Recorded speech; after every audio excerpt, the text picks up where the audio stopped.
हाँ जी, तो क्या आपने भी कभी ये सुना है कि भाई आप लोग जो है अपने पेरेंट्स के थोड़े से कॉपीकैट हैं? यानी कि आप कुछ ना कुछ चीज़ें जो हैं आपके फीचर्स वो आपके पेरेंट्स से मिलते जुलते हैं। कभी आपने सुना होगा आपके ग्रैंड मदर को या फिर ग्रैंड पेरेंट्स को ये कहते हुए कि भाई तू तो बिल्कुल अपने पापा पे या फिर अपनी मॉम पे गया है। तो भाई ये क्यों हो रहा है और ऐसे क्यों कहते रहते हैं ये सब चीज़? क्या आप सच में गए हैं? और अगर गए हैं तो ऐसी क्या चीज़ है उनके बॉडी से जो आपके बॉडी में ट्रांसफ़र हुई है और जिसके वजह से जो आप दोनों के करेक्टर्स हैं, जो आप दोनों के ट्रेड्स हैं, इतने ज़्यादा सिमिलर हैं। प्लस भाई not even characters, blood group भी इतना ज़्यादा जो मैच करता है। डीएनए टेस्ट भी करवा रहे होते हैं कि हाँ भाई नहीं, अगर पेरेंट्स का ये है तो हम आपस में ही जो है कुछ ना कुछ लोचा निकाल के बता देते हैं कि हाँ भाई हमारा ब्लड ग्रुप भी जो है कुछ इसी टाइप का होगा, है ना। क्योंकि उन दोनों से वेरी तो कर नहीं सकता, बिकॉज हम तो उन दोनों के ही क्या है कॉम्बिनेशन प्रोडक्ट है और हम तो उन्हीं से जो है मैच करेंगे। तो भाई ऐसी क्या चीज़ है जो हमें ट्रांसफ़र हो रही है, ऐसी मेन चीज़ जिसके बारे में आज हम पढ़ने वाले, जिसके बारे में हम आपको बताने वाले हैं कि हाँ भाई वो एक ऐसी चीज़ क्या है जो कि एक पेरेंट से एक ऑफस्प्रिंग के अंदर आती है और जिसके वजह से जो है सिमिलैरिटीज़ प्लस वेरिएशन भी हमें देखने को मिलती है। हाँ जी, आप हूबहू अपने पेरेंट्स की तरह नहीं है, आपके अंदर कुछ ना कुछ वेरिएशन है, ठीक है। प्लस आपके अंदर कुछ ऐसे फीचर्स भी होंगे जो आपके कुछ बुआ से आए हों, कुछ आपके ग्रैंड पेरेंट्स से आए हों। भाई अब इतना क्या लोचा चल रहा है कि पूरे खानदान का कुछ ना कुछ आपके अंदर है। तो वो सब भी किस पे डिपेंड करता है? वो उस एक मेन फैक्टर पे। और अगर जानना चाहते हो वो मेन फैक्टर क्या है तो पूरी वीडियो मेरी एंड तक देखना, जहाँ पर मैं आपको करवाने वाली हूँ heredity just in one shot. साथ ही में मैंने एवोल्यूशन का पूरा वन शॉट वाला चैप्टर जो है बना दिया है पहले से ही। आज हम हेरिडिटी की बात कर रहे हैं, तो आज स्टार्ट करते हैं इस चैप्टर को। मैं अगेन आप लोगों का वेलकम करती हूँ एकेडमी पे। आई एम सोनिया और अब हम पढ़ते हैं क्या हमारा हेरिडिटी, ताकि आपको भी लगे कि हाँ भाई अब तो वो जानना है पॉइंट कि वो ऐसी क्या चीज़ है, क्या ऐसा मेन करेक्टर है या क्या ऐसा मेन सब्सटेंस है जो भाई पेरेंट्स से ऑफस्प्रिंग के अंदर जा रहा है, जिसकी वजह से करेक्टर के अंदर जिसके वजह से हम लोगों के करेक्टर के अंदर similarities as well as variation भी आ रही है। तो चलिए स्टार्ट करते हैं और आपकी क्यूरियोसिटी को थोड़ा सा कम करते हैं। हाँ जी, सबसे पहले हम बात करते हैं इंट्रोडक्शन कि हाँ भाई हेरिडिटी क्या होता है। सिंपल इज दैट, जैसा कि मैंने आपको बोला कि भाई अगर आपके अंदर आपके पेरेंट्स के कुछ करेक्टर आए हैं, दैट मीन्स कुछ ना कुछ वहाँ से ट्रांसफर हुआ है आपके बॉडी के अंदर और उस चीज़ को बोल देता है भाई हमारी हेरिडिटी, उस चीज़ को बोलते हैं हमारा इनहेरिटेंस। अब वो चाहे भाई हमारी बीमारी हो, चाहे एक ऐसी आदत हो जो बहुत ही बेकार लगती है सबको बट स्टिल आ चुकी है, चाहे हमारे फीचर्स हो, ठीक है। वो डिपेंड करेगा कि क्या चीज़ जो है सिमिलर आई है, बट क्योंकि कुछ ना कुछ सिमिलर आया है इर्रिस्पेक्टिव ऑफ द फैक्ट है किस चीज़ की वजह से आए, उसको हम बात के लिए ही रखते हैं। अभी थोड़ा सा इंतजार करिए कि हाँ भाई कुछ चीज़ जो है ट्रांसफर हुई है और उस चीज़ को ही बोलते हैं भाई हमारी heredity. That means the transferring of our traits and a character from parent body to a offspring, it's called the heredity and the inheritance, ठीक है। एक बार डेफिनेशन पढ़ते हैं भाई इसकी, that is a recognizable features of a human beings or any other organism like the height, like complexion, like shape, nose, chin, color of eye, color of hair, etc. जितने भी होते हैं उन सबको हम बोलते हैं भाई हमारे करेक्टर्स या फिर ट्रेड्स, ठीक है। अगर मेरे बाल जो है मेरे मुंह पे गए, that is a character, that is a trade, क्या हाँ भाई उनका सिमिलर है मेरे अंदर। और क्यों सिमिलर है? बिकॉज ऑफ कुछ चीज़ है और उस क्योंकि सिमिलर है इसलिए हम क्या बोलते हैं कि भाई मैंने वहाँ से क्या करा है, इनहेरिटेड करा, यानी कि मैंने वहाँ से इनहेरिटेड करा, यानी कि वहाँ से मुझे ये जो करेक्टर, वहाँ से मुझे ट्रेड मिला है। और इस प्रोसेस को यानी कि इस चीज़ को क्या बोलते हैं भाई हमारी heredity. That means the transmission of our trait from the parents to the offspring is called the heredity. अब भाई हमने हेरिडिटी पढ़ लिया, हमने ये भी पढ़ लिया इनहेरिटेंस क्या होता है, ठीक है। आगे देखते हैं, आगे ये लिखा है यहाँ पर, that is the hereditary information is present in the gametes. चलो बात आई गई उसकी, दैट इज कि भाई वो जो इन्फॉर्मेशन होती है वो गैमेट्स में प्रेजेंट होती है। These gamete constitute a link between one generation to the next generation and pass on the maternal and paternal character और the traits to the offspring. That means के भाई आपके जो भी पापा के फीचर्स है, पापा के ट्रेड्स है, that is the paternal traits, या फिर मम्मा के फीचर्स है, मम्मा के ट्रेड्स है, that is the maternal traits. वो जो आपके अंदर ट्रांसफर हो रहे हैं वो कहीं ना कहीं उनके गैमेट से आपके अंदर आ रहे हैं। बिकॉज वी न्यू कि भाई जब कभी भी एम्ब्रियो फॉर्म होता है तो उस एम्ब्रियो के अंदर या उस जाइगोट के अंदर जो दो मेन चीज़ होती है दैट इज दी गैमेट्स। अब वो जो गैमेट होते हैं बेटा, एक आता है मोम से, एक आता है पोप से, ठीक है। अब दोनों का मिलकर भी फ्यूज हुआ है, that is the zygote form हुआ, दैट मीन्स कहीं ना कहीं करेक्टर भी उस गैमेट के अंदर ही होगा। अब गैमेट के अंदर एक ऐसी क्या चीज़ है जिसके अंदर करेक्टर होता है, ठीक है। थोड़ा सब्र करो, अभी बताती हूँ कि हाँ भाई वो मेन चीज़ क्या है। पहले हम बात करते हैं अब हमारी वेरिएशन की। अब कुछ चीज़ तो हमारी सेम आ गई, बट कुछ वेरी भी तो करता है ना। मैं टू कॉपी तो नहीं हूँ ना उनकी, मैं मतलब ऐसे नहीं बोल सकता ना कि भाई हम कार्बन कॉपी हैं, ठीक है। वो गाना छोड़ दो, ठीक है, वो गाना छोड़ दो कि भाई हमें पापा की कार्बन कॉपी, बट एक्चुअल में ऐसा कोई नहीं होता कि कोई अपने पापा पे हूबहू मिले, बिकॉज कहीं ना कहीं वेरिएशन आता है। वो वेरिएशन क्यों आता है? बिकॉज बेटा दो गैमेट अगर आपस में फ्यूज़ हो रहे हैं, यानी कि कुछ ना कुछ रिकॉम्बिनेशन हो रहा है, तो उस रिकॉम्बिनेशन में कुछ ना कुछ वेरिएशन भी होगा, और वो भी उसी एक चीज़ की वजह से होता है जो मैंने आपको बोला कि मैं बताऊंगी, डेफिनेटली बताने वाली हूँ, बट थोड़ा सा वेट और पढ़ते हैं भाई वेरिएशन क्या क्या चीज़ें आ सकती हैं वेरिएशन के अंदर। अगेन वेरिएशन के अंदर कुछ ट्रेड्स आएंगे, जैसे कि मेरे आईज हो गई, मेरी नोज हो गई, मेरे ईयर लोब्स हो गए। थोड़ा सा पढ़ते हैं यहाँ पे क्या क्या लिखा है। That is the difference in the character और the traits among the individual of a species is called the variation. ठीक है, आप अपने सिबलिंग से हूबहू नहीं मिलते, वो भी क्या है? एक वेरिएशन है। जबकि आप दोनों किससे बने हो?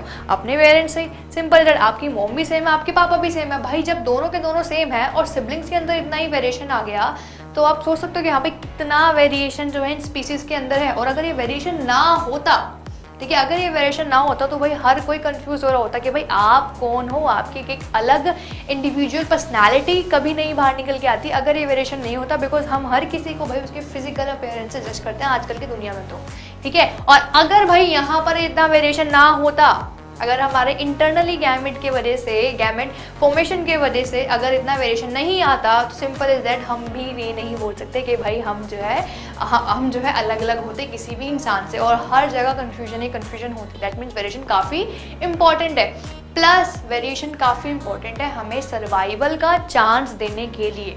हाँ जी, अगर आपको ये लगता है ना कि भाई वेरिएशन सिर्फ इसलिए इंपॉर्टेंट है बिकॉज हम सारे जो है मिक्स मैच हो जाते हैं, एक बहुत ज़्यादा ना ऐसा रश सा हो जाता है कि भाई हर कोई एक ही इंसान का मतलब हर कोई एक ही शक्ल का इंसान, तो आप कैसे देख पाते हैं? ठीक है, आप बोर हो जाते हैं, आप अपनी शक्ल से ही बोर हो जाते हैं, आपको लगता है कि यार हर जगह वही दिख रही है मुझे। ठीक है, तो एक वो रीज़न भी हो गया वेरिएशन का कि हाँ भाई हर एक इंडिविजुअल अलग है, हर किसी की पर्सनैलिटी अलग है।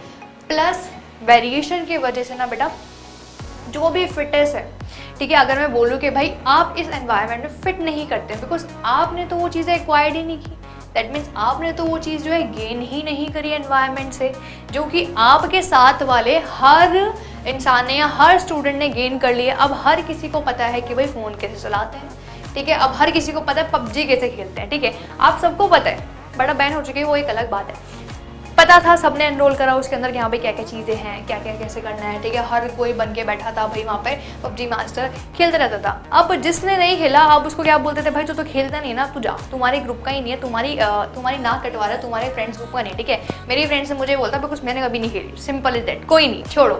तो मैंने वो चीज़ गेन नहीं करी, तो उन्होंने क्या करा कि चल ठीक है, अब वो अलग से अपने ग्रुप बना के बैठे और मैं यहाँ पे अलग, ठीक है। तो वो चीज़ क्या होगी कि भाई मैंने वो चीज़ जो है गेन नहीं करी, मैंने वो चीज़ एक्वायर्ड नहीं करी, मैंने अपने अंदर वेरिएशन नहीं लाई, तो उन्होंने मुझे जो है एक्सक्लूड कर दिया अपने ग्रुप से। तो वैसे ही क्या हो गया भाई, अगर मैं वेरिएशन नहीं लाऊंगी तो मैं बाकी जगह से भी एक्सक्लूड होंगी। और ये यहाँ का ही नहीं है, ये हर जगह का है कि भाई अगर आप टाइम के साथ वेरिएशन नहीं लाएंगे, टाइम के साथ आपकी बॉडी के अंदर चाहे एक्सटर्नल वेरिएशन हो चाहे इंटरनल वेरिएशन हो, तो आप इस एनवायरनमेंट में रह नहीं सकते हैं। तो भाई एनवायरनमेंट में अगर वेरिएशन में रहना है तो हमें वेरिएशन लानी पड़ेगी। दैट मीन्स मैं ये भी बोल सकती हूँ कि भाई वेरिएशन से जो है हमें चांसेस हमारे ज़्यादा बढ़ते हैं हमारे किसके, सर्वाइवल के, इस हर टाइम चेंज होते हैं एनवायरनमेंट के अंदर। थोड़ा सा भी पढ़ते हैं कि यहाँ पे कौन कौन से फैक्टर्स दे रखे हैं वेरिएशन के। There are many kind of variation in human species, जैसे कि मैंने बताया था कि डिफरेंट कॉम्प्लेक्शन हो सकता है, सिंपल जेड, कोई काला हो सकता है, कोई गोरा हो सकता है, कोई ब्राउन हो सकता है, कोई डस्की हो सकता है, कोई व्हिटिश हो सकता है, कुछ भी कॉम्प्लेक्शन हो सकता है। आई कलर डिफरेंट हो सकता है, किसी का ग्रीन, किसी का ब्लैक, किसी का ब्राउन, ठीक है। हेयर कलर, हाइट सबकी अलग, चिन अलग होते हैं, ठीक है। ये सारी चीज़ जो है बेटा वेरिएशन है जो आपको देखने को मिलती है नॉर्मल किसी भी ह्यूमन बीइंग के स्पीशीज़ के अंदर। आगे बढ़ते हैं, वेरिएशन का पढ़ लिया, वेरिएशन के हमने इंपॉर्टेंस भी पढ़ ली। अब बात करते हैं कि भाई वेरिएशन आते कैसे हैं। अगेन जो मैंने बोला था वेरिएशन आते किसके वजह से, उस एक मेन चीज़ के वजह से। तो चलिए थोड़ा सा पढ़ लेते हैं उस मेन एक चीज़ के बारे में कि हाँ भाई वो वेरिएशन जो है कैसे आती है, जो कि कहीं ना कहीं हमारे गैमेट के अंदर प्रेजेंट है। The significance of the variation shows up only if it is continued to the inherited by the offspring.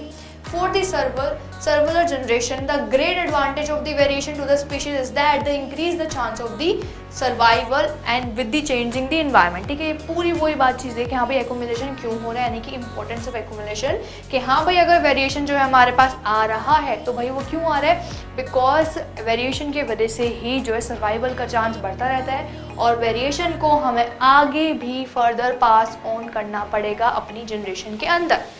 ठीक है, जैसे हमने वेरिएशन किया, भाई हमारे जितने भी एंसेस्टर्स थे वो अपने हाथों पे भी चलते थे, वो क्रॉल करके चलते थे, बट हमने वेरिएशन लिया, हम जो है सीधे सीधे करके धीरे धीरे करके सीधा सीधा खड़े हुए, धीरे धीरे करके जो है भाई हम बने नॉर्मल इंसान जो दो पैरों पे ही चलते हैं। तो ये सब चीज़ ना काफ़ी धीरे और काफ़ी टाइम लेकर हुई है ये प्रोसेस, और इसी चीज़ को क्या बोलते हैं भाई हमारा इवोल्यूशन, जो कि इसका नेक्स्ट पार्ट है, जो कि मैं ऑलरेडी पढ़ा चुकी हूँ, इवोल्यूशन है।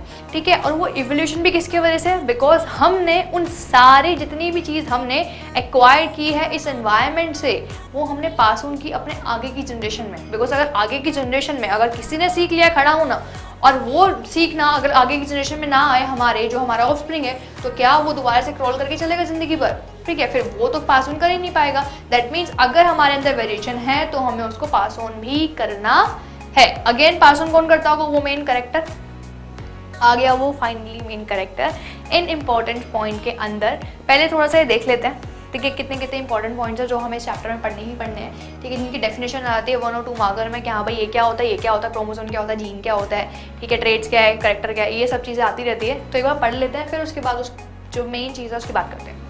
ठीक है, सबसे पहले बात करते हैं हमारे क्रोमोसोम। क्रोमोसोम क्या होता है भाई सबको पता है, दैट इज, अगर नहीं भी पता तो मैं हूँ ना यहाँ पे बताने के लिए आपको। यस, 23 पेयर्स के अंदर हम हर एक ह्यूमन बीइंग के अंदर 23 पेयर के अंदर भाई हमारे क्रोमोसोम होते हैं, जबकि गैमेट एक ऐसी सेल है जिसके अंदर सिर्फ और सिर्फ 23 पेयर ना होकर सिर्फ 23 क्रोमोसोम प्रेजेंट होते हैं। क्यों? बिकॉज जब गैमेट दो आपस में मिलते हैं तो उनके पास 23 और 23 मिलकर 23 पेयर ही बनाते हैं, और हमें एक जाइगोट के लिए 23 पेयर ही चाहिए, ना कि 46 पेयर। राइट, हमें 46 पेयर नहीं चाहिए, हमें एबनॉर्मल चाइल्ड पैदा नहीं करना, हमें नॉर्मल चाइल्ड पैदा करना है। तो गैमेट के अंदर जो प्रोसेस होता है, डिवीजन हो रही होती है हर एक इंडिविजुअल के बॉडी के अंदर। ठीक है, तो जो मेल गैमेट होता है, फीमेल गैमेट होता है, उनका नंबर ऑटोमेटिकली रिड्यूस ही होता है, यानी कि वो हैप्लॉइड गैमेट होते हैं। हैप्लॉइड मीन्स उनकी जो प्लॉइडी होती है वो सिंगल होती है। ठीक है, अब आते दोबारा से क्रोमोसोम पे। क्रोमोसोम जो है भाई 23 पेयर्स के अंदर प्रेजेंट होते हैं और वो कैरी करते हैं जीन। ठीक है, क्रोमोसोम थ्रेडलेस स्ट्रक्चर होता है जो कि न्यूक्लियस के, सेल के न्यूक्लियस के अंदर पैक्ड होता है और वो कैरी करता है जीन। अब आते हैं भाई जीन क्या है। ठीक है, gene, it is a unit of a DNA on a chromosome which govern the synthesis one protein that control a specific characteristics of an organism. Gene are actually the unit of heredity. Finally आ गया भाई, gene ही क्या है हमारे लिए, unit of heredity, यानी कि जो क्रोमोसोम कंटेन करता है जीन, जो कि क्रोमोसोम के अंदर डीएनए होता है, डीएनए कंटेन करता है जीन, और क्रोमोसोम कहीं ना कहीं हमारे सेल के न्यूक्लियस के अंदर होता है। अब आप देख सकते हैं कि एक बड़ा सा सेल जो है, क्यों नहीं है, बहुत छोटे छोटे सेल्स होते हैं, ठीक है, नेक डाई से दिख भी सकते हैं। तो एक जो माइक्रो सेल्स है भाई, उन सेल के अंदर, सपोज अगर गैमेट का भी सेल है तो उन सेल के अंदर न्यूक्लियस है, और उस न्यूक्लियस के अंदर कुछ क्रोमोसोम है जो एक थ्रेड लाइक स्ट्रक्चर है, और वो जो थ्रेड अगर उसको हम खोल के दिखाएंगे तो वो डीएनए होता है, और वो जो बेटा डीएनए होता है वो कंटेन करता है जीन। अब वो जो जीन है वो ही एक ऐसा, जो मैं कब से बोलती आ रही हूँ, वो ही एक ऐसी चीज़ है जो हमारे पेरेंट्स से हमारे अंदर ट्रांसफ़र होती है, और उसी की वजह से जो है हमारे अंदर वेरिएशन एज वेल एज जो है उनके सेम करेक्टर देखने को, सिमिलैरिटीज़ देखने को मिलती है। तो जीन है वो रिस्पॉन्सिबल चीज़ जिसके वजह से हमें हेरिडिटी और एज वेल एज वेरिएशन देखने को मिलती है हर एक इंडिविजुअल, हर एक स्पीशीज़ के अंदर। ठीक है, ये तो है जीन की बात। अब बात करते हैं भाई हमारा क्या डोमिनेंट जीन क्या होती है। दो टाइप की होती है ना, डोमिनेंट जीन क्या होती है एंड रिसेसिव जीन क्या होती है। तो अब जीन की बात कर ली कि जीन क्या है, एक ऐसा चीज़, एक ऐसा करेक्टर जो कि हर ऑर्गेनिज्म के अंदर ट्रांसफर होता है। ठीक है, और उसके वजह से वेरिएशन भी आती है, और वही हेरिडिटी की यूनिट है। अब जीन जो है दो टाइप के हो सकते हैं, that is recessive gene and the dominant gene. ठीक है, अब बात करते हैं रिसेसिव जीन क्या होती है। रिसेसिव जीन वो जो अपने आप को जता नहीं पाती है। क्लास के एक ऐसे बच्चे जिनको आता सब कुछ है और बोल नहीं पाते बिकॉज हेजिटेट करते हैं काफ़ी ज़्यादा। ठीक है, तो वो क्या होगा, रिसेसिव बच्चे। और कुछ ऐसे होते हैं डोमिनेंट जिनको कुछ आता भी नहीं है बट स्टिल वो इतने ओवर कॉन्फिडेंट है, वो उछल उछल के मैम को बोल रहे थे मैम ये मैम वो। ठीक है, तो वो हो गया डोमिनेंट, दैट मीन्स वो अपनी प्रेजेंस को इंडिकेट कर रहे हैं, चाहे आओ, चाहे आता हो या ना आता हो, ठीक है। और रिसेसिव चाहे आता भी हो फिर भी चुप बैठे हैं, हेजिटेशन कर रहे हैं, ठीक है, तो वो हो गए रिसेसिव, वो अपने आप को, अपनी प्रेजेंस को इंडिकेट नहीं कर पाते हैं। तो जीन के अंदर भी सेम चीज़ होती है, जो जीन, भाई प्रेजेंट तो दोनों है, ठीक है, जो जीन अपने आप को, अपने करेक्टर को, अपने करेक्टर की प्रेजेंस को दिखा सकती है, that is the dominant gene, because वो डोमिनेट कर रही है, ठीक है। और जो नहीं दिखा पाती, that is the recessive gene. आगे बढ़ते, that is the genotype and the phenotype. नाम से समझते हैं, जीनोटाइप मीन्स उसके अंदर क्या जेनेटिक मटेरियल है, यानी कि जीन की कॉम्पोजिशन क्या है, जो आगे आपको मेंटल का एक्सपेरिमेंट करवाने वाली हूँ, एक्सपेरिमेंट इस चैप्टर के अंदर, ठीक है, अभी पढ़ेंगे, उसके अंदर आपको बड़े ही आराम से समझ में आएंगे। बस अभी आप इतना याद रखना कि जीनोटाइप मीन जीन का वैल्यू, कितनी जीन, कितनी जेनेटिक मटेरियल प्रेजेंट है। फिनोटाइप मीन फिजिकल अपीयरेंस कैसा है, फिनो मतलब फिजिकल, जीनो मतलब जीन से रिलेटेड। अब बात करते हैं फर्स्ट फीलियल जनरेशन, मतलब F1 जनरेशन, यानी कि जो पेरेंट से जनरेशन जो प्रोड्यूस है, that is the F1। And second क्या हो गई, यानी कि जो प्रोड्यूस हुआ है पेरेंट से, that will be the, suppose this is the parent body, तो वो क्या होगा भाई हमारे लिए F1, और पेरेंट से जो प्रोड्यूस है that will be the F2 generation, that's it, F1 से F2। अब मेरे पेरेंट मेरे लिए क्या F1 और मैं क्या हूँ उनके लिए F2 जनरेशन, मेरी जो होगी that will be the F3 generation, that is the third filial generation. अब आगे बढ़ते हैं, ये सारे टर्म्स थी जो कि हमने पढ़ लिए हैं। Now just let's move on. Mendel का एक्सपेरिमेंट आ गया जो कि काफ़ी इंपॉर्टेंट है, और इस चैप्टर में से मोस्ट ऑफ द टाइम, या मैं बोलूँ कि 90% जो है इसी पर क्वेश्चन आते हैं कि हाँ भाई क्या एक्सपेरिमेंट था, क्या इनके रूल्स थे, थोड़ा सा पढ़ते हैं इनके बारे में, फिर इनके एक्सपेरिमेंट के बारे में पढ़ते हैं, ठीक है। हाँ जी, सबसे पहले George Mendel was the first scientist to make this systematic study of the pattern of the inheritance which involved the transfer of the characters from parents to progeny, ठीक है। उन्होंने ही बताया था कि भाई कुछ करेक्टर्स हैं, कुछ ट्रेड्स हैं जो कि पेरेंट से उनके ऑफस्प्रिंग में ट्रांसफर होते हैं। वो एक पहले साइंटिस्ट है जिन्होंने उसके बारे में बात करी, ठीक है। मेंडल चूज दी पी प्लांट, उन्होंने कौन सा प्लांट चूज करा उसको दिखाने के लिए, P plant, for studying the inheritance because P plant had the number of clear cut difference between where it is easy to tell apart, and for example tall dwarf are the pea plants, and some pea plant produce round yellow seeds and while other produces wrinkled green seeds, ठीक है। अब यहाँ पर उसने बोला है कि उन्होंने पी प्लांट इसलिए लिया बिकॉज पी प्लांट के अंदर काफ़ी ज़्यादा वेरिएशन जो है नॉर्मली भी कोई भी इंसान देख सकता था, जैसे कि कुछ प्लांट उसके काफ़ी लंबे थे, कुछ काफ़ी छोटे थे, कुछ की जो सीड्स थी वो राउंड थी और येलो थी, कुछ की रिंकल्ड थी और ग्रीन थी, ठीक है। Another reason for choosing the pea plant was that it was self pollinating, कि भाई वो अपने आप को सेल्फ पोलिनेट करता है पी प्लांट खुद को। Also Mendel chose the pea plant because many generation of the pea plant can produce in comparatively short time span and their study is much simpler than that of the animals, ठीक है। अब जो Mendel था उन्होंने क्या करा, सबसे easiest वे निकाला कि भाई अगर वो एक्सपेरिमेंट करेगा तो एक ऐसे प्लांट पर करेगा जिसको आराम से हर कोई जो है डिफरेंस बता पाए, जो खुद ही अपने आप को पॉलिनेट कर पाए, ठीक है, खुद ही पॉलिनेट कर पाए आराम से, कोई भी जो है उसके अंदर जो है डिफरेंस बता सकता है, खुद ही अपने आप को पॉलिनेट करना है, पॉलिनेट करवाने का भी कोई लोचा नहीं है उसके अंदर।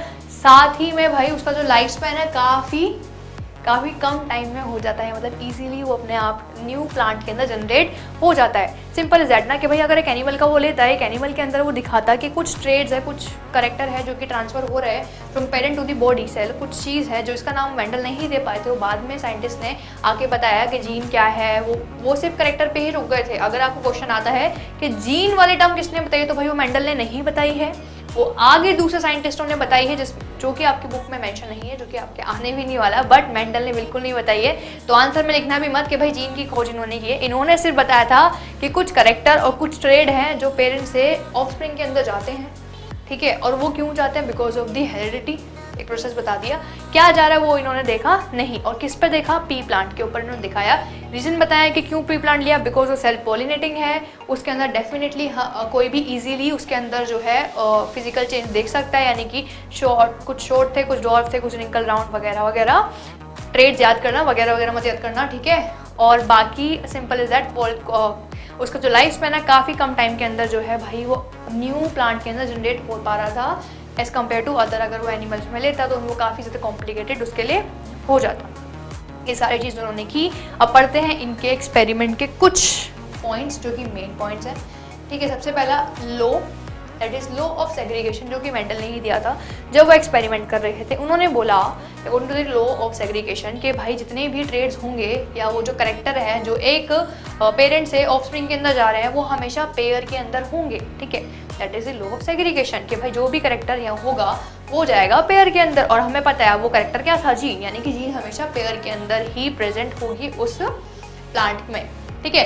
तो Mendel first law of inheritance and law of segregation that the character और trait of an organism are determined by the internal factor which occur in pairs, वो pairs के अंदर occur करेगा। only one such factor can be present in the single gamete, और single gamete में दो gene ही present, single gamete में एक ही जो है जीन प्रेजेंट होगी, सिंपल इज दैट। अगर यहाँ पर मेल का गैमेट भी है तो भाई वहाँ पर सपोज अगर टी प्रेजेंट है और अगर फीमेल वाला जो प्लांट है बी प्लांट का उसके अंदर टोल टी प्रेजेंट है, तो दोनों को मिलकर जो बनेगा दैट इज टी टी, और that plant will be toll because यहाँ पर एक डोमिनेट जो है जीन है which is the T dominate है। दैट मीन्स वो अपने आप को दिखाएगी, अपने प्रेजेंस को इंडिकेट करेगी, और जैसे ही वहाँ पर कोई भी डोमिनेंट करेक्टर आ गया यानी कि डोमिनेंट जीन आ गई तो भाई वो क्या हो जाएगा, पूरा प्लांट चाहे उसके अंदर कितनी भी रिसेसिव जीन्स जो है रिसेसिव करेक्टर जो है प्रेजेंट हो, बट अगर वहाँ पर एक भी डोमिनेंट करेक्टर है, डोमिनेंट जीन है, तो भाई वो अपने आप को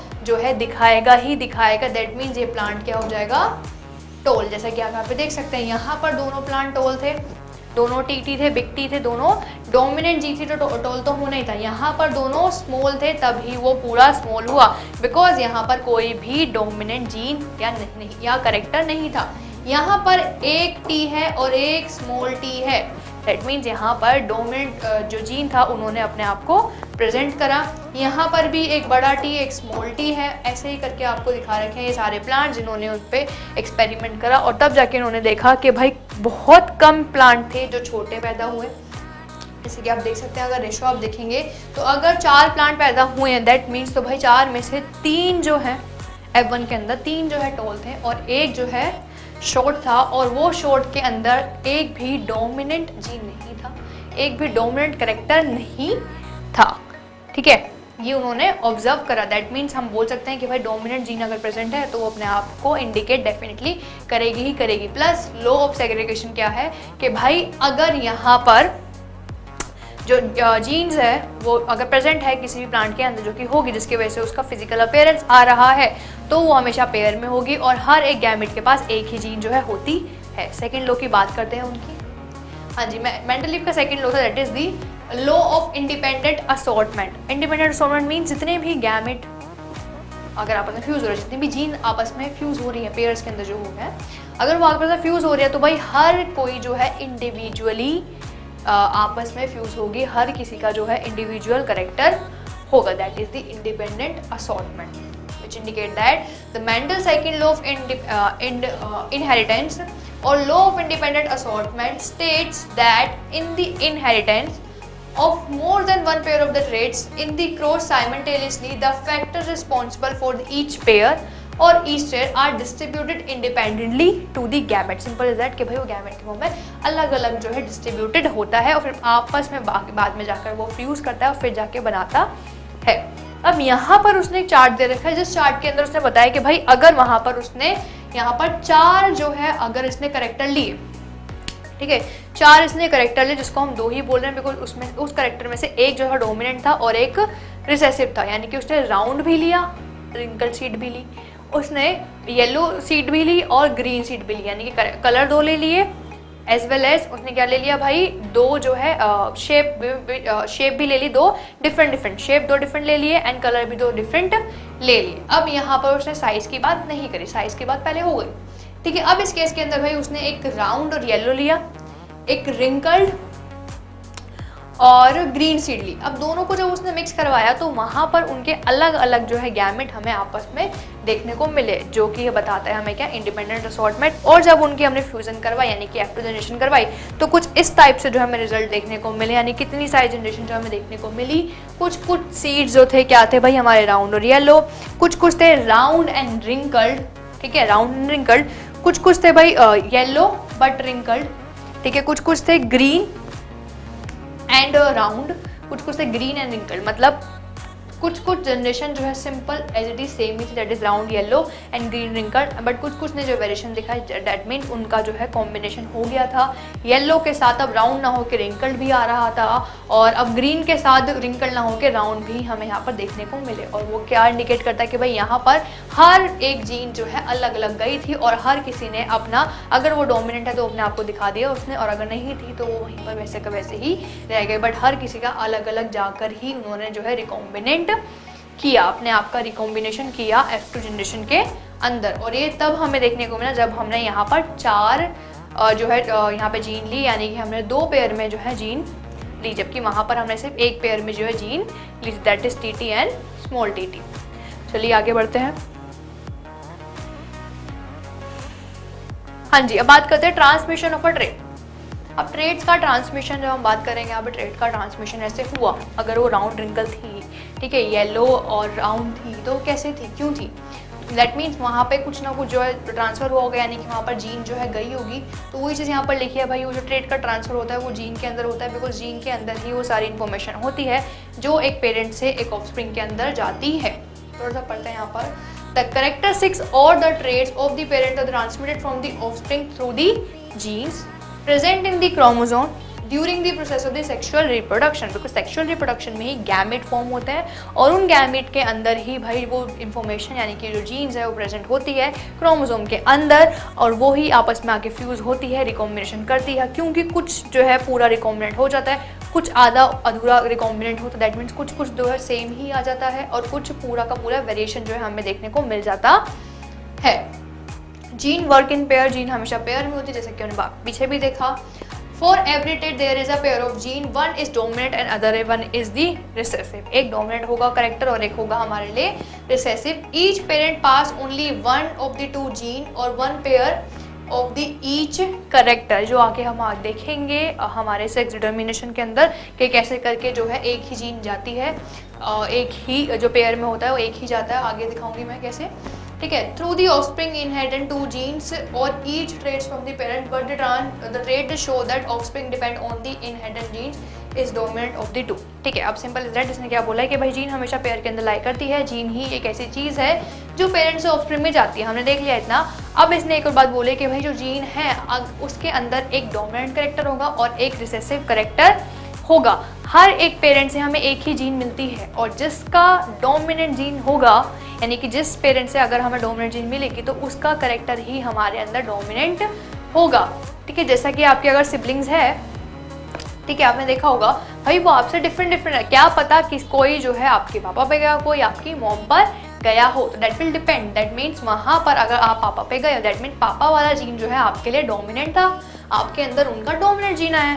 वहीं अगर कोई अपनी मॉम पर कहे, दैट मीन्स मॉम का वहाँ पर डोमिनेंट जीन आया, जो कि पापा का वहाँ पर रिसेसिव जीन आया। सिंपल इज दैट, अगर आप उस पर लग रहे हैं, दैट मीन्स उनका जो आपके बॉडी के अंदर ट्रांसफर हुआ, that will be the dominant gene, because dominant gene ही जो है अपना प्रेजेंस इंडिकेट कर पाते हैं, रिसेसिव जीन नहीं कर पाते हैं, ठीक है। अब पढ़ते हैं जीन के बारे में। हाँ भाई, हम इतना जीन बोल रहे हैं, फाइनली पढ़ते हैं इसके बारे में। When a male gamete fuses with a female gamete during the fertilization they make a new cell called the zygote, हमने बताया था, ठीक है। With the full set of the gene, वहाँ पर जीन जो है फुल सेट होता है, यानी कि क्रोमोसोम पूरा होता है। क्यों? बिकॉज गैमेट के अंदर हाफ क्रोमोसोम के नंबर हमें मिलते हैं, दोनों जब फ्यूज होते हैं तो वहाँ पर पूरा नंबर हमें मिल जाता है, दैट इज 23 पेयर। अब ये जो जाइगोट है ग्रो करता है एंड डेवलप करता है न्यू ऑर्गेनिज्म में, और इसके कैरेक्टरिस्टिक भी दोनों पेरेंट्स के जो है इनहेरिटेंट हो जाते हैं थ्रू दी जीन। अब जो जीन है यानी कि जो पेयर है वो जो रिस्पॉन्सिबल होता है कैरेक्टर का ट्रांसफर करने के अंदर, वो प्रेजेंट होगा क्रोमोसोम के अंदर, जैसा कि आप यहाँ पर देख सकते हैं। दिस इज द क्रोमोसोम, जो कि भाई यहाँ पर थ्रेड लाइक स्ट्रक्चर है, काफ़ी ज़्यादा कॉइल्ड थ्रेड लाइक स्ट्रक्चर है, जो कि कुछ इस टाइप दिख रहा है। अब इसको अगर हम खोल के देखेंगे तो ये नॉर्मल चीज़ है बेटा, इसको डीएनए बोलते हैं, और डीएनए के अंदर ही जो है जीन जो है प्रेजेंट होती है। दिस इज द डीएनए के भाई ये ऐसे करके जो है जा रहा है, दिस इज द डीएनए, और यहाँ पर कुछ जो है जीन जो है इसके अंदर प्रेजेंट होती है। This is the DNA, DNA के अगर मैं डीएनए का फ्रेगमेंट लिया, दिस इज द डीएनए जिसके अंदर जो है जीन जो है प्रेजेंट होती है। आई होप दिस इज क्लियर। और इन्हीं डीएनए को जो है अच्छे से कॉइल्ड करके हम क्रोमोसोम को बनाते हैं। दैट मीन्स आप देख सकते हैं कि भाई ये एक ही थ्रेड लाइक स्ट्रक्चर है जिसके अंदर वो जीन प्रेजेंट है, जिसका हम अलग अलग नाम दे देते हैं। बस सिंपल इज दैट कि अगर ये ओपन है तो हम इसको बोल देंगे भाई हमारा डीएनए है, और अगर एक क्लोज्ड फॉर्म है तो हम क्रोमोसोम बोल देंगे, और इनके अंदर क्या है हमारी जीन, यानी कि भाई एक ऐसी चीज जो कि ट्रांसफर होती है from parent to the offspring. Yes, अब बात करते हैं हमारे ब्लड ग्रुप की।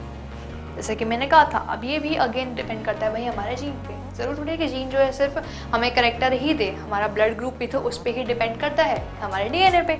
अब सिंपल इज दैट, आपका ब्लड ग्रुप अगर ए भी पॉजिटिव है, दैट मीन्स कहीं ना कहीं आपके मॉम डैड का जो ब्लड ग्रुप होगा वो इसी से सिमिलर होगा। दोनों में से किसी का ओ तो हो नहीं सकता, सिंपल इज दैट। या तो दोनों का ए भी होगा, या एक का ए एक का बी होगा, या फिर एक का ए बी और एक का ए या फिर बी, कुछ भी होगा, ठीक है। किसी का ओ नहीं हो सकता, बिकॉज उनके ब्लड ग्रुप पे ही डिपेंड करता है आपका ब्लड ग्रुप भी। अब यहाँ पर पढ़ते हैं कि हाँ भाई उसके अंदर क्या क्या चीज़ें जो है रिसेसिव होती है, क्या क्या जो है डोमिनेंट होती है करेक्टर, ये भी हमेशा पेयर में ही लाई करते हैं। एक बार देखते हैं, ठीक है। A person have one of the 4 blood group that is A B O and A B, यही हो सकता है सिंपल, प्लस माइनस जो है बाद में लगा लेना, ठीक है। अ जीन और अ ब्लड, ए बी जो है भाई हमारे डोमिनेंट जीन है, जबकि ओ क्या है रिसेसिव जीन है। ओ अपने आप को रिप्रेजेंट नहीं कर पाता है, जबकि ए बी जो है अपने आप को रिप्रेजेंट यानी कि अपने प्रेजेंस को इंडिकेट करते हैं, इसलिए वो डोमिनेंट है और वो रिसेसिव जीन है। Gene for the blood group denoted by I A factor that is the subscript और आई बी फैक्टर। अब बस हमेशा क्या लगा देंगे हम इनके आगे आई ए आई बी करके इनको लिखते हैं, और सबस्क्रिप्ट जो है लिखा जाता है। जीनोटाइप क्या होते हैं भाई, आई ए अगर ब्लड ग्रुप ए है, क्योंकि हमेशा 2 पेयर में होगी, क्योंकि ब्लड ए है और सिंपल इधर, तो वहाँ पर हम क्या लगा देंगे आई ए। अगर या तो फिर होगा आई ए और आई ओ, क्योंकि ओ रिसेसिव है, सिंपल इधर। जैसे कि आपने पीछे देखा था कि भाई अगर दोनों बिग टी होगा तो भी टॉल होगा, और अगर एक बिग टी है और एक स्मॉल टी है तो भी टॉल ही होगा। तो सिंपल, अगर दोनों डोमिनेंट है तो भी टॉल होगा, तो भी ए ही होगा ग्रुप, और अगर एक जो है हमारा ए है और एक ओ है यानी कि डोमिनेंट है और एक रिसेसिव है, तो भी यहाँ पर ब्लड ग्रुप ए ही होगा, सेम विद बी के अंदर। बट ओ होने के लिए यानी कि स्मॉल होने के लिए हमें दोनों जो है स्मॉल टी चाहिए, दोनों के दोनों हमें रिसेसिव करेक्टर रिसेसिव जीन चाहिए। तो यहाँ पर भी दोनों अगर ओ ब्लड होगा तो दैट मीन्स वहाँ पर दोनों केस के अंदर जो है ओ ही प्रेजेंट होगा, और इसको लिखते हैं हम I O. I is a subscript, that's it, और कुछ नहीं है, कंफ्यूज मत होना, ठीक है। वैसे ही करके भाई कॉम्बिनेशन होता है। सपोज अगर आपका जो पेरेंट आपके जो फादर है उनका ब्लड ग्रुप है ए बी, एंड आपकी जो मदर है उनका ब्लड ग्रुप है बी, तो बी के साथ ओ ही होगा, तभी बी ने अपने आप को रिप्रेजेंट करा, ओ अपने आप को रिप्रेजेंट नहीं कर पाया। अब ये जो ए है बी के साथ मिलेगा, that is the A B बनाएगा। अब ये ए है ओ के साथ मिलेगा, दैट इज दी ओ। अब ये बी है बी के साथ मिलेगा, that is the B B. अब या तो फिर ये बी जो है ओ के साथ मिलेगा, दैट इज दी बी। अब आपके चांसेस है कि भाई या तो आपका ब्लड ग्रुप ए बी होगा, ए होगा, बी होगा, या फिर बी होगा। ज़्यादा चांसेस है, 50% चांसेस है कि भाई आपका जो ब्लड ग्रुप है वो बी हो, और 25% चांस है कि भाई ए बी हो, और 25% चांस है कि वो बी ए हो। आई दिस इज क्लियर कि आप ऐसे करके जो है अपना ब्लड ग्रुप निकाल सकते हैं कि भाई अगर आपके जो फादर है उसका उनका ए बी है और आपके मदर का सिर्फ बी है, तो हमने उसका ओ लगा दिया, दोनों का क्रॉसिंग ओवर करवाया, ठीक है। तो आप जो न्यू जनरेशन है यहाँ पर, this is the F1 generation यानी कि आपके पेरेंट वाली, और F2 जनरेशन के अंदर ये पॉसिबिलिटीज़ है ब्लड ग्रुप होने की। ऐसे ही करके आप चेक कर सकते हैं। प्लस अगर इन दोनों में से किसी के ऊपर भी नेगेटिव का साइन प्रेजेंट होता तो आप में भी नेगेटिव ही आता, या फिर किसी में भी पॉजिटिव का साइन प्रेजेंट होता तो आपका भी ब्लड जो है पॉजिटिव होता। Simple is that. चलिए आगे बढ़ते। This is the blood group. I hope this is clear to you all कि हाँ भाई अगर ब्लड ग्रुप कैसे लिखा जाता है, क्या क्या डोमिनेंट कैरेक्टर है, क्या क्या रिसेसिव है। अगर इन दोनों साथ में होंगे पेरेंट मदर फादर का, बड़े ही आराम से आप जो है रिकॉम्बिनेशन करके दिखा देना, जैसे आपने पी प्लांट के अंदर दिखाई टॉल की। जो जो जो जो, जो डोमिनेंट कैरेक्टर होगा वो अपने आप को प्रेजेंट करेगा, अपने आप की अपनी प्रेजेंस बताएगा, और जो रिसेसिव कैरेक्टर होगा वो अपनी प्रेजेंस जो है इंडिकेट नहीं कर पाएगा, जैसे कि ओ। अब बात करते हैं सेक्स डिटर्मिनेशन की। बेटा वो भी बिल्कुल सेम है एज इट इज, जैसे कि आपने ब्लड ग्रुप के अंदर देखा। अभी जो सेक्स डिटर्मिनेशन है वो डिपेंड करता है फादर के ऊपर, ठीक है। सपोज फादर का जो गैमेट है that is the X Y, ठीक है। मदर का जो गैमेट है वो होता है एक्स एक्स, ठीक है। This is the sex chromosome. Sex chromosome का जो नंबर है that is Y X and X X, because sex chromosome से ही हमें सेक्स मिलता है, दैट मीन्स सेक्स डिटर्मिनेशन तो वहीं से होगा। Simple is that. अगर वो मोम से आ रहा है तो भाई मोम का एक्स और एक्स ही रहता है। एक्स एक्स का मतलब होता है that girl is a female, या फिर simple that person is a female, know that girl is a female, of course that person is a female अगर उसके अंदर एक्स एक्स क्रोमोसोम है। और अगर उसके अंदर एक्स वाई है दैट मीन्स वो होगा boy, which indicate that Y is a dominant character, that's why boys always dominate, ठीक है। अब इसको आप ऐसे याद कर सकते हो कि भाई लड़के अपने चलाते रहो, ठीक है। और लड़कियां अगर Y वहाँ पर ना हो तो वो भी अपने चला लेते हैं कभी कभी, बट अगर X X है that is the recessive character, तो ये रिसेसिव यानी कि गर्ल। और अगर Y आ गया, एक भी Y आ गया तो सिंपल इज दैट वो हो जाएगा बॉय। अब यहाँ पर चांस किसके हैं भाई, या तो एक्स एक्स, यहाँ पर भी एक्स एक्स, यहाँ पर वाई एक्स, यहाँ पर भी वाई एक्स। तो आप देख सकते हैं कि भाई 50% तो मेरा चांसेस है कि जो बेबी बोर्न हुआ है वो बॉय हो, 50% मेरा चांस है जो बेबी हुआ है भाई वो गर्ल हो। और वो डिपेंड किस पे करेगा कि अगर फादर से जो है वाई क्रोमोसोम आता है उस ऑफस्प्रिंग के अंदर तो वो बॉय होगा, और अगर नहीं आता है तो भाई वो जो ऑफस्प्रिंग है दैट विल बी गर्ल। चलिए अब थोड़ा सा पढ़ लेते हैं, आपने समझ लिया कैसे बनाना है। A process by which the sex of a person is determined is called sex determination, simple is that, ठीक है। A chromosome which determined the sex of the person is called the sex chromosome, I have told you about it. X Y होता है mail के अंदर, x x होता है female के अंदर। जो एक्स होता है वो क्रोमोसोम को फर्टिलाइज करता है with the child born, and Y जो है स्पर्म अगर मिल जाता है तो वो बॉय होगा, और अगर जो है अगर एक्स मिलता है तो वो गर्ल होगा। और स्पर्म जो है डिटरमाइन करता है चाइल्ड का सेक्स। मैंने आपको पूरा बता दिया, ठीक है, बिना आगे बढ़ते हैं। हाँ जी, अब बात करते हैं हमारा last topic which is the acquired and the inherited trades.